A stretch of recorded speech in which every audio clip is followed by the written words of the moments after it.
Hello दोस्तों, स्वागत है आपका अपने चैनल पर। आज मैं लेके आया हूँ साइंस का प्रैक्टिस सेट और 25 क्वेश्चन लेके आया हूँ साइंस के और रिपीटेड क्वेश्चन है और इंडिया के सभी एग्जामों के लिए महत्वपूर्ण है। अगर वीडियो पसंद आए तो लाइक, शेयर और सब्सक्राइब करना ना भूलें। और आप हमारे टेलीग्राम ग्रुप से भी जुड़ना चाहते हो तो लिंक डिस्क्रिप्शन में दे रहा हूँ, उसे भी ज्वाइन कर लीजिए। अब हम शुरू करते हैं हमारे क्वेश्चन। अब 25 क्वेश्चन है, उनको लगभग मैं डिटेल में बात करूँगा क्वेश्चनों को, तो वीडियो पूरा देखना। ठीक है दोस्त, अब हम शुरू करते हैं। हमारा आज का पहला क्वेश्चन है, थायराइड ग्रंथि कहाँ स्थित होती हैं। थायराइड ग्रंथि हैं जो कहाँ स्थित होती हैं, ये गला में स्थित होती हैं। थायराइड ग्रंथि, थायराइड ग्रंथि को ऑटो ग्रंथि भी बोला जाता है। और ये एक जोड़ी श्वास नली के दोनों तरफ स्थित होती हैं। ये श्वास नली के दोनों तरफ स्थित होती हैं थायराइड ग्रंथि, श्वास नली के दोनों तरफ स्थित होती हैं। और ये थायरोक्सिन हार्मोन का स्रावन करती हैं। ये थायरोक्सिन हार्मोन का स्रावन करती हैं और ये कार्बोहाइड्रेट, प्रोटीन, वसा, उपापचय को नियंत्रित करती हैं। और ये शरीर में थायरोक्सिन हार्मोन के निर्माण के लिए आयोडीन की आवश्यकता होती है और आयोडीन की कमी से घेंगा या गलगंड रोग हो जाता है। ये थायराइड के बारे में जानकारी थी। नेक्स्ट क्वेश्चन है, इसका ऑप्शन नंबर सी होगा। नेक्स्ट क्वेश्चन है, जीवन रक्षक हार्मोन किस ग्रंथि से स्रावित होता है। जीवन रक्षक हार्मोन है जो किस ग्रंथि से स्रावित होता है, तो ये अधिवक्र ग्रंथि से स्रावित होता है जीवन रक्षक हार्मोन, यानी ऑप्शन नंबर ए सी होगा। जीवन रक्षक हार्मोन है जो अधिवक्र ग्रंथि से स्रावित होते हैं। और ये अधिवक्र ग्रंथि है जो ये संख्या में एक जोड़ी और वक्रों के ऊपर स्थित होती हैं। एक जोड़ी एक वक्र के ऊपर स्थित होती हैं। और यह हैं जो एड्रीनलिन यानी एपिनेफ्रिन तथा नार एड्रीनलिन यानी नार एपिनेफ्रिन हार्मोन का स्रावन करती हैं। दोनों हार्मोनों का स्रावन करती हैं अधिवक्र ग्रंथि, और ये स्रावन करती हैं और ये खुशी व भय के दौरान अधिक स्रावित होती हैं। अधिवक्र ग्रंथि है जो खुशी व भय के दौरान सबसे ज़्यादा स्रावित होती हैं। तो इसका ऑप्शन नंबर ए सी होगा। थायराइड ग्रंथि अभी पढ़ी थी। पीयूष ग्रंथि को मास्टर ग्रंथि कहते हैं और सबसे छोटी ग्रंथि होती है पीयूष ग्रंथि शरीर की। नेक्स्ट क्वेश्चन है, मानव शरीर की कौन सी ग्रंथि एक साथ अंतःस्रावी तथा बहिःस्रावी दोनों तरह से कार्य करती है। मानव शरीर की कौन सी ग्रंथि है जो एक साथ अंतःस्रावी तथा बहिःस्रावी दोनों तरह के कार्य करती हैं, तो ये अग्नाशय ग्रंथि है जो अंतःस्रावी और बहिःस्रावी दोनों तरह के कार्य करती हैं, यानी ऑप्शन नंबर ए सी होगा। अग्नाशय ग्रंथि है जो मिश्रित ग्रंथि होती हैं, क्योंकि ये बहिःस्रावी और अंतःस्रावी दोनों ग्रंथियों का कार्य करती हैं, इसलिए इसे मिश्रित ग्रंथि कहते हैं। और बहिःस्रावी के रूप में अग्नाशय इसका स्रावन करती हैं। बहिःस्रावी के रूप में अग्नाशय इसका स्रावन करती हैं। और अंतःस्रावी ग्रंथि के रूप में इंसुलिन व ग्लूकागोन तथा सोमेटोस्टेटिन हार्मोन का स्रावन करती हैं। और इंसुलिन की कमी से रक्त में शर्करा का स्तर बढ़ जाता है। इंसुलिन की कमी से रक्त में शर्करा का स्तर बढ़ जाता है, जिससे मधुमेह रोग हो जाता है, यानी डायबिटीज रोग हो जाता है। तो इसका ऑप्शन नंबर ए सी होगा। नेक्स्ट क्वेश्चन है, ऑटो ग्रंथि अभी बताया था, थायराइड ग्रंथि को ऑटो ग्रंथि कहते हैं। नेक्स्ट क्वेश्चन है, इंसुलिन उत्पादित होता है। इंसुलिन किसमें उत्पादित होता है, तो ये इंसुलिन अग्नाशय द्वारा होता है, यानी ऑप्शन नंबर डी सी होगा। अग्नाशय ग्रंथि के बारे में अभी बताया था, अंतःस्रावी और बहिःस्रावी दोनों ग्रंथि है, मिश्रित ग्रंथि है। तो नेक्स्ट क्वेश्चन है, निम्नलिखित में से कौन सा एंटी ड्यूरेटिक हार्मोन है। इनमें से कौन सा है जो एंटी ड्यूरेटिक हार्मोन है, तो ये वेसोप्रेसिन हार्मोन है जो एंटी ड्यूरेटिक हार्मोन है, यानी ऑप्शन नंबर बी सी होगा। ये पीयूष ग्रंथि के पक्ष भाग में स्थित होता है वेसोप्रेसिन हार्मोन, इसे एंटी ड्यूरेटिक हार्मोन कहते हैं, ऑप्शन नंबर बी सी होगा। नेक्स्ट क्वेश्चन है, मानव शरीर की पैर की हड्डियां हैं। इनमें से मानव शरीर की पैर की हड्डियां कौन सी है, तो ये फिबुला और टीबिया दोनों पैर की हड्डी मानव शरीर की, बाकी अलग अलग हो जाती हैं। ह्यूमरस हाथ की होती है, हो जाती हैं, उसमें अलग होता है। तो इसका ऑप्शन नंबर बी सी होगा। फिबिया और टीबिया दोनों मानव शरीर के पैर की हड्डियां होती है। नेक्स्ट क्वेश्चन है, ईईजी का प्रयोग किसकी गतिविधि दर्ज करने के लिए किया जाता है।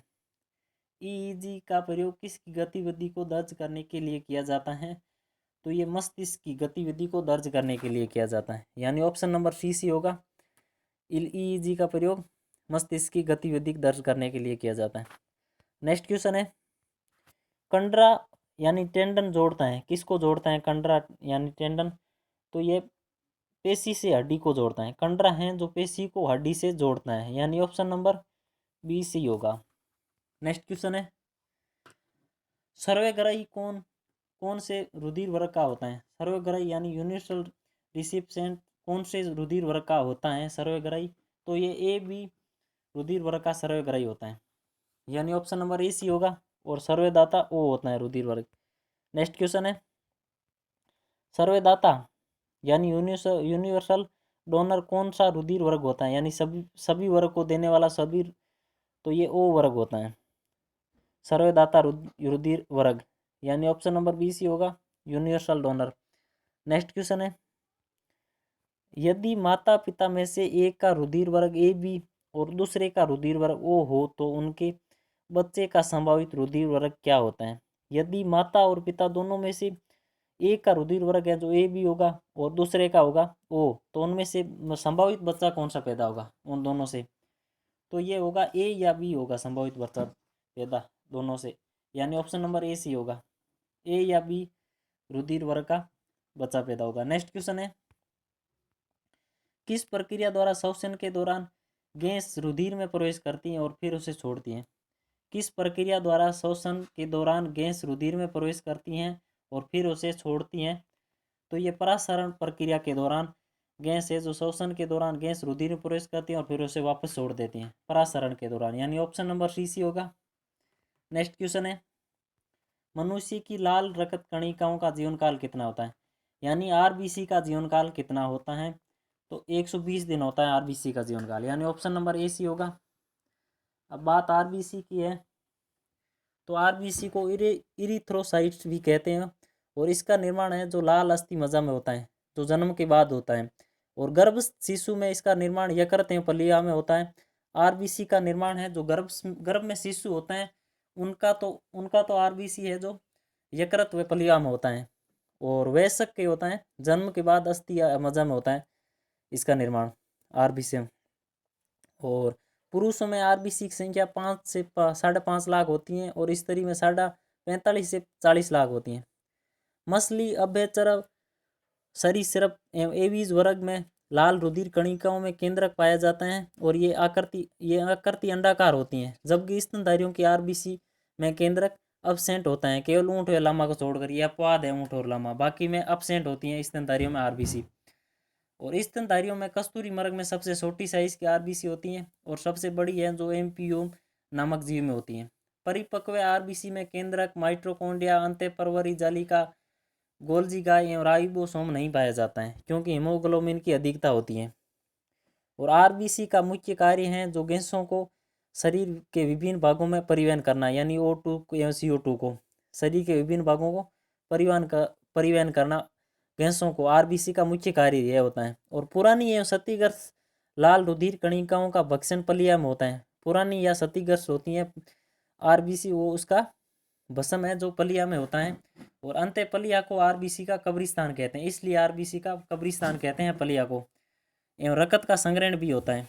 हीमोग्लोबिन संश्लेषण के लिए आयरन Fe+2 तथा प्रोटीन आवश्यक कच्ची सामग्री है। आरबीसी के परिपक्व के लिए विटामिन B12 तथा फोलिक एसिड आवश्यक है। आरबीसी के परिपक्व के लिए विटामिन B12 या फोलिक एसिड आवश्यक है और अंत इसकी कमी के कारण रक्तहीनता रोग हो जाता है और इसकी अधिकता से पॉलीसाइथीमिया कहते हैं। और आरबीसी के निर्माण को इरिथ्रोसाइटोसिस कहते हैं और इरिथ्रोसाइटोसिस के लिए किडनी में स्रावित इरिथ्रोपोइटिन नामक हार्मोन उत्तेजित करता है। और पहाड़ों पर रहने वाले मनुष्य में आरबीसी की संख्या पुरुषों से अधिक पाई जाती है, पहाड़ों पर रहने वाले, तो इसका ऑप्शन नंबर बी सही होगा। नेक्स्ट क्वेश्चन है, मनुष्य की श्वेत रक्त कणिकाओं का जीवन काल कितना होता है, यानी डब्ल्यूबीसी का जीवन काल कितना होता है, तो ये 2 से 4 दिन होता है डब्ल्यूबीसी का जीवन काल, यानी ऑप्शन नंबर ए सी होगा। और डब्ल्यूबीसी को ल्यूकोसाइट भी कहते हैं और डब्ल्यूबीसी का निर्माण भी अस्थि मज्जा या लिम्फ नोड में होता है और इसका जीवन काल औसतन होता है 1 से 4 या 2 से 4 भी लिखा आता है। एम लिम्फोसाइट का वर्षों का होता है और इसमें केंद्रक पाए जाते हैं, यानी डब्ल्यूबीसी में केंद्रक पाया जाता है और और डब्ल्यूबीसी की आकृति हैं जो अनिश्चित होती हैं, अमीबा के समान, और ये आकार में आरबीसी से बड़ी होती हैं। डब्ल्यूबीसी हैं जो आकार में आरबीसी से बड़ी होती हैं, और इसका प्रमुख कार्य है जो रोगाणुओं से रक्षा करना, यानी रोग प्रतिरोधक क्षमता को बढ़ाना प्रमुख कार्य है आरबीसी का, डब्ल्यूबीसी का। और डब्ल्यूबीसी की संख्या होती है 4000 से 11000। और ब्लड कैंसर में श्वेत रुधिर कणिकाओं की संख्या अत्यधिक बढ़ जाती है, ज़्यादा बढ़ जाती हैं। और कोई इन्फेक्शन बीमारी जीवाणु से या जीवाणु का आक्रमण होने पर भी इसकी संख्या बढ़ जाती है, परंतु 1.5 लाख से कम होती है। और ब्लड कैंसर होने पर 1.5 लाख से ज़्यादा हो जाती है संख्या आरबीसी की। नेक्स्ट क्वेश्चन है, पेसमेकर का संबंध किससे है? पेसमेकर का संबंध है जो किससे है, तो यह हृदय से है पेसमेकर का संबंध, यानी ऑप्शन नंबर बी सी होगा। पेसमेकर का संबंध हृदय से है।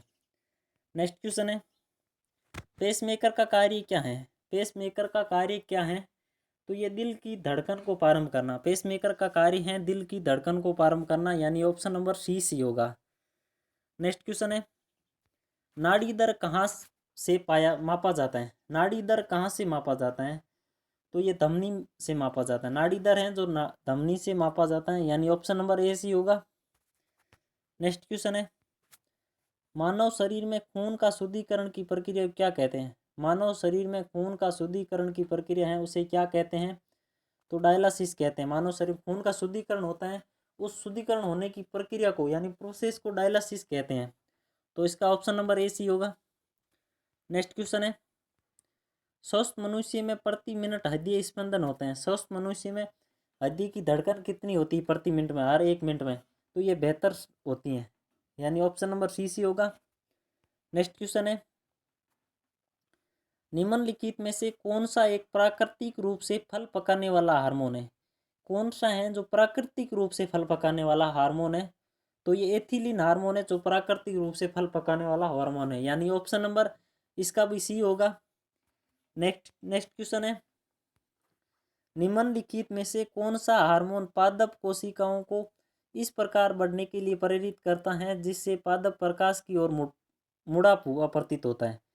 ये कह रहा है कि निम्नलिखित में से कौन सा हार्मोन पादप कोशिकाओं को इस प्रकार बढ़ने के लिए प्रेरित करता है कि जिससे पादप प्रकाश की ओर मुड़ा हुआ प्रतीत होता है, तो ये ऑक्सीजन, यानी ऑप्शन नंबर बी सी होगा। ऑक्सीजन होता है, इसकी वजह से यह बढ़ने के लिए प्रेरित करता है जिससे प्रकाश है पादप है जो प्रकाश की ओर मुड़ा हुआ प्रतीत होने लगता है, तो इसका ऑप्शन नंबर बी सी होगा। नेक्स्ट क्वेश्चन है, पादप वर्धी हार्मोन किससे निकले जाते हैं? पादप वर्धी हार्मोन किससे निकाले जाते हैं, तो ये कवक से निकाले जाते हैं पादप वर्धी हार्मोन, यानी ऑप्शन नंबर ए सी होगा। पादप वर्धी हार्मोन है जो कवक से निकाले जाते हैं। नेक्स्ट क्वेश्चन है, कोशिका विभाजन में मदद करने वाला हार्मोन कौन सा है?